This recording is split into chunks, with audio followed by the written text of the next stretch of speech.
Bonjour Monsieur Armand. Madame Mamet, bonjour. Alors, l'association fête ses 100 ans cette année. C'est un événement. Et pour nous, c'est l'occasion de faire le point sur ces 6 ans passés, parce que ça fait 6 ans depuis mai 2016 que vous êtes directeur général de l'association. Je me souviens que vous êtes arrivé dans un contexte financier très contraint. On peut le dire comme ça. Oui. Et puis, il faut bien remarquer quand même que vous avez traversé une période peu commune, la pandémie du Covid-19. Aussi. Avec des consignes très strictes de l'ARS. Je faisais la remarque en Assemblée Générale dernièrement, c'était 1028 mails sur une période de 18 mois, ne serait-ce que pour le Covid. J'avais fait un dossier à cette époque. Donc en 6 années de temps, c'est quand même pas mal, sans compter que il y a eu beaucoup d'autres choses qui ont été faites et développées, et ça je vais vous laisser en parler. Moi je voulais voir un peu un petit bilan avec vous de ces 6 ans, qu'est-ce qui a été fort, important, difficile. Comme vous l'avez à juste titre fait remarquer, et d'ailleurs maintenant que vous me le dites, je me demande si je ne suis pas Monsieur Chris, parce qu'au final, arrivé le 11 mai 2016, pour être très précis, à la tête de cette belle institution, bien vous me rappelez qu'on a traversé 2 crises. Alors est-ce qu'on peut le dire comme ça, mais tout au moins effectivement une première étape avec un contexte financier assez contraint, puisque c'était les premières négociations des contrats pluriannuels d'objectifs et de moyens avec le département du Nord. Et à l'époque, il y avait des consignes de restrictions budgétaires. Donc c'est vrai qu'effectivement, cette entrée en matière, elle s'est fait, j'allais presque dire à 200 à l'heure, puisqu'au final, à peine arrivé de 15 jours, on était en négociation financière extrêmement serrée avec le département du Nord, où il fallait à la fois trouver des sources d'économie, de réduction de coûts, et en même temps envisager un début de transformation de l'offre de services. Et je pense notamment au domaine de la protection de l'enfance, où on avait été amené à fermer des places.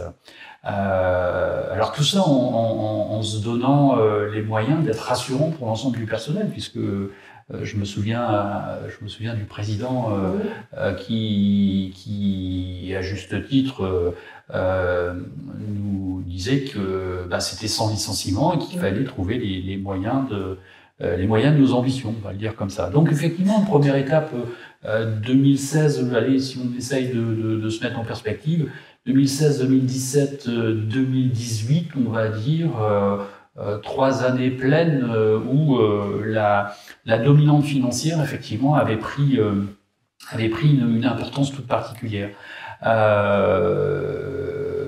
On a réussi à relever ce challenge, et quand je dis on, c'est une façon d'intégrer la dimension collective, parce que vous le savez, vous m'interrogez sur ma prise de poste et un peu le regard que je porte sur ma fonction. Directeur général, c'est un facilitateur, c'est quelqu'un qui met en synergie l'ensemble des personnalités, et Dieu sait si la nature humaine est complexe, et donc du coup quelqu'un qui va faire en sorte que les choses deviennent possibles. Alors on pensait être sorti, si on fait un peu de chronologie, et je peux pas m'empêcher d'avoir un petit sourire. Si on fait un peu de chronologie, on pensait être sorti, je dirais, d'une période difficile, et boum, 13 mars 2020, pour être très précis, cellule de crise à l'ARS au CHR de Lille, un vendredi 13, ça s'invente pas, pour le coup, où là effectivement dès le soir, dès même le début d'après-midi, je revenais de cette réunion et on fermait les grilles de l'établissement pour vivre ce que personne n'aurait imaginé comme scénario, à savoir effectivement cette pandémie Covid-19 qui nous a impactés. Qui nous a impactés et qui d'ailleurs reste, je dirais, en filigrane dans la vie de notre institution encore aujourd'hui, puisque alors je suis pas épidémiologue, hein, si c'est comme ça qu'on dit, mais a priori de ce qu'on nous dit, c'est quelque chose qui va persister, et donc du coup voilà, quelque chose avec lequel on va être amené à apprendre à vivre. C'est ce qu'on fait d'ailleurs déjà. Donc deuxième crise, contexte, je le répète, hein, un contexte vraiment très particulier.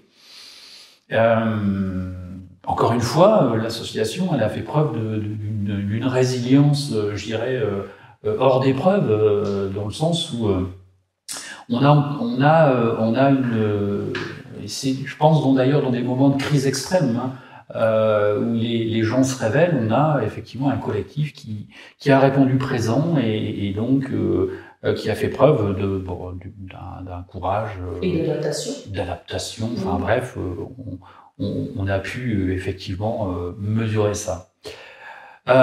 Cette pandémie, même si elle est toujours en filigrane, comme je venais de le dire précédemment, elle s'estompe, hein, on peut le dire comme ça, et boum, et boum, chose qu'on n'aurait pas pu imaginer, la guerre revient en Europe, quasi aux frontières de notre pays. Avec un contexte de déstabilisation, je dirais, des marchés économiques, et bien on rentre dans une nouvelle ère, de nouveau, où là, effectivement, le contexte inflationniste nous amène de nouveau à nous interroger sur le modèle économique de nos institutions et comment on va réussir à faire face à ça.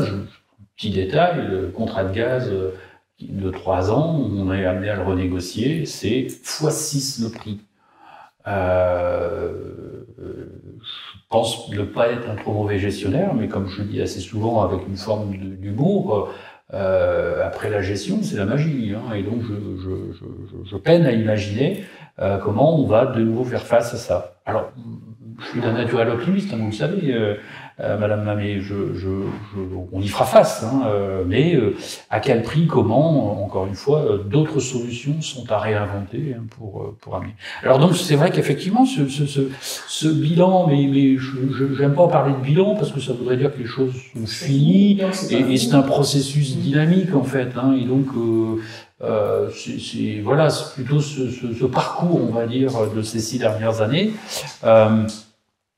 Il s'inscrit dans un contexte particulier, mais au final, est-ce que c'est pas tout simplement la vie, et donc du coup notre capacité, et je dis notre capacité d'adaptation face à des événements. Non, mais c'est bien aussi de s'arrêter de temps en temps et de regarder ce qu'on a fait et regarder où on va, surtout en ce moment où c'est vraiment difficile, quoi, sur le plan économique, sur le plan énergétique, sur le plan climatique. Et donc, tout le monde s'interroge, mais quand on est comme ça à la direction d'autant d'établissements, d'autant de bâtiments à chauffer, d'autant de salariés qui maintenant sont plus externalisés dans leur travail, ils vont dans les familles, il y a beaucoup de déplacements, beaucoup de véhicules, donc beaucoup de carburant. Donc là, vous allez devoir peut-être réfléchir, et ça je sais que vous allez le faire, sur d'autres moyens de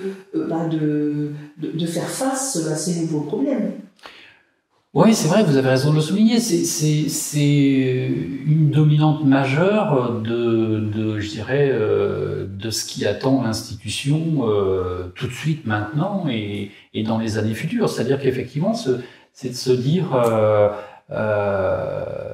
comment on fait face à ce nouveau défi, face à une crise de l'énergie. Mais j'aurais d'ailleurs tendance à dire que si je refais un feedback dans mon parcours professionnel, parce que ça fait une 40aine d'années que je travaille dans le médico-social, je me souviens, alors ça va faire un peu souvenir de vieux combattants, mais ma foi, au vu de ce qui me reste comme cheveux, on peut s'apercevoir quand même que le temps est passé. Le 73-74, premier choc pétrolier, Alors, je suis pas en train de dire que l'histoire est un éternel recommencement, mais c'était Valéry Giscard d'Estaing. On n'a pas de pétrole, mais on a des idées. Bah, il va falloir vraiment avoir des idées. Ça, je confirme. Donc, ça veut dire que c'est nouveau. C'est nouveau et pas vraiment nouveau. Et d'ailleurs, à l'époque, dans notre secteur d'activité qui est le médico-social, l'évolution face à ce premier choc pétrolier, ça a été la RCB, la rationalisation des choix budgétaires. Vous voyez, déjà à l'époque, on était déjà dans cette dimension, et au final, d'ailleurs, une dimension qui est somme toute assez naturelle, dans le sens où je le dis d'ailleurs assez souvent, nous sommes des citoyens contribuables. Et que l'argent qui nous est confié, il ne nous appartient pas, et donc on est comptable de cette gestion, dans le sens où, il m'arrive encore une fois de le dire assez souvent, il vient de nos poches. Et donc du coup, indépendamment des contextes particuliers, on se doit déjà d'être, je dirais, un gestionnaire avisé quand on accepte d'assumer un poste de directeur général.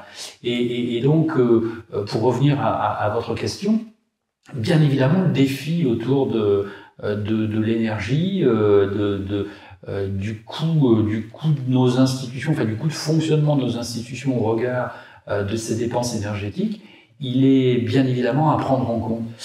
Il est aussi à prendre en compte dans une double dimension d'ailleurs, et je pense que, encore une fois, peut-être cette dimension-là, je la mettrai en premier. Quelle planète réserve-t-on à nos enfants? Et donc, alors encore une fois, je ne suis pas climatologue, je ne suis pas, voilà, j'ai pas de compétences particulières en la matière. Simplement du bon sens qui me dit que quand on écoute, quand on lit un peu et qu'on s'aperçoit que à peu près au mois de juillet, on a épuisé les ressources naturelles de la planète et qu'on vit à crédit les 6 derniers mois de l'année et que ça avance de plus en plus, on se dit qu'on a une responsabilité au regard des générations futures. Et donc du coup, le travail autour de la gestion de l'énergie, des économies d'énergie, il est d'abord et essentiellement de par cette responsabilité. Alors une fois qu'on a dit ça, on a tout dit et on n'a rien dit, dans le sens où comment on fait évoluer nos modes de consommation. Petit exemple de ces 6 dernières années. Alors c'est un travail qui se voit pas. Tous nos bâtiments sont isolés. Encore dernièrement, on isolait les tuyaux qui amènent aux radiateurs, aux endroits où c'est possible. On a donc, vous voyez ça. On a aussi une réflexion. C'est certainement d'ailleurs un des chantiers qui m'attend dans le travail là tout prochainement. Une réflexion autour des évolutions technologiques, le photovoltaïque, le photothermique. Alors c'est pas nouveau, mais c'est peut-être nouveau pour nos institutions d'y réfléchir. Enfin encore que certains l'ont déjà fait et ont anticipé. Et donc peut-être aussi au regard de ça un travail à faire. Mais je pensais en vous posant la question justement que déjà en arrivant, je me souviens que vous avez négocié beaucoup de contrats à la baisse. Et puis, par exemple, vous avez transformé l'antique, enfin pas l'antique, c'est-à-dire qu'elle était vieillissante, la blanchisserie vieillissante, en une blanchisserie industrielle et performante, avec moins de personnel. Oui. Rationaliser les moyens. Je le disais précédemment, diriger une institution telle que l'association de trade union, c'est aussi avoir une capacité, je dirais, avérée de gestionnaire, et aussi une capacité de visionnaire. Alors, je m'explique. Et vous faites aussi état de renégociation de contrats. Ça concourt à la même réflexion que mon propos précédent. Cet argent-là, il n'est pas à nous. Quel que soit le contexte économique dans lequel on travaille, on a une responsabilité de la bonne utilisation des deniers publics qui nous sont confiés. Et donc, du coup, chasser les coûts inutiles ou renégocier les contrats, ça fait partie, je dirais, d'un travail au niveau d'une direction générale. Pas tout seul, bien évidemment, j'y associerai mes collaborateurs, et je pense notamment à notre directrice administrative financière et son actuel remplaçant qui était sous sa responsabilité et qui maintenant l'a remplacé avec la direction financière, enfin bref, avec toutes les forces vives qui concourent au fait qu'on puisse renégocier ces contrats. Donc ça fait partie, entre guillemets, je dirais, d'une responsabilité, je dirais, importante. Et puis après, dans le côté visionnaire, et là, c'est peut-être une particularité de notre association, on n'est pas les seuls en France, hein, bien évidemment, mais tout au moins une particularité, c'est aussi la dimension économique de notre ESAT. Alors, bien évidemment, c'est un établissement médico-social, donc la dimension première, c'est l'accompagnement par le travail. Alors, je ne sais pas si je le dis bien, mais au global, tout le monde le comprendra. C'est d'abord notre mission première, mais il n'en demeure pas moins que notre responsabilité aussi, c'est de trouver un modèle économique de notre ESAT qui permette de perdurer dans le temps, hein, sans revenir sur le passé. On a connu quelques années difficiles autour de cet équilibre et c'était aussi un challenge qu'il me fallait de relever avec l'ensemble des collaborateurs, c'est de trouver un petit peu des modèles économiques qui soient plus performants. Vous l'avez cité, c'est le cas. Alors, c'était déjà des choses qui étaient engagées avant mon arrivée, fort heureusement d'ailleurs. Mais c'était de poursuivre et je dirais, d'amplifier un petit peu ce modèle-là. La blanchisserie, vous l'avez dit, la blanchisserie, 70 tonnes de linge par an lavé. On est passé sur un modèle économique effectivement en interne à l'image de la cuisine centrale. Qui nous permet effectivement maintenant d'avoir des perspectives, je dirais, d'équilibre économique, voilà, qui sont intéressantes.